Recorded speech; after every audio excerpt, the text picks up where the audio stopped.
quand Jean Portmanov est décédé lors de son live, Adé Laurent a pris la parole en mettant dans la tronche de Naruto et Safin en disant qu'ils étaient responsables.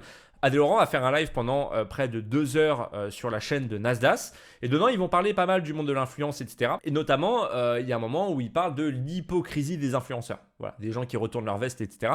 Et ça va justement donner lieu au sujet Jean Portmanov. Ce qu'il faut comprendre, c'est que toute la partie sur l'affaire Jean Portmanov, à la base, c'est pas pour dire si Naruto et Safin sont coupables ou non. Ce sujet-là, il est arrivé sur le tapis, surtout pour parler des influenceurs qui ont cautionné ce que vivait Jean Portmanov durant les lives, qui étaient même présents des fois durant les lives, et qui, au moment où l'affaire a explosé, ont complètement retourné leur veste en mettant plein la gueule de Naruto ou encore Safin. Mais il y a quelques passages, justement, qui va parler du point de vue de Nasdaq par rapport à l'affaire Jean Portmanov, et je me suis dit justement que j'allais vous montrer ces passages-là et vous donner mon point de vue. Alors pourquoi déjà de 1, parce que je trouve le sujet intéressant, puisqu'on parle quand même du divertissement, jusqu'où peut aller le divertissement. C'est un sujet qui personnellement me passionne, ça fait des années que je vois des influenceurs ou encore des youtubeurs ou même des streamers aller de plus en plus loin, essayer de toujours aller au-delà des limites. Et si vous suivez ma chaîne secondaire, vous pouvez voir que certains streamers, notamment ceux qui sont sur Kick, vont toujours trop loin, à un tel point que certains risquent à chaque fois la prison, etc. Et c'est pour ça que j'aime bien traiter ces sujets-là, parce que ça montre jusqu'où va le divertissement, jusqu'où on peut aller pour du buzz,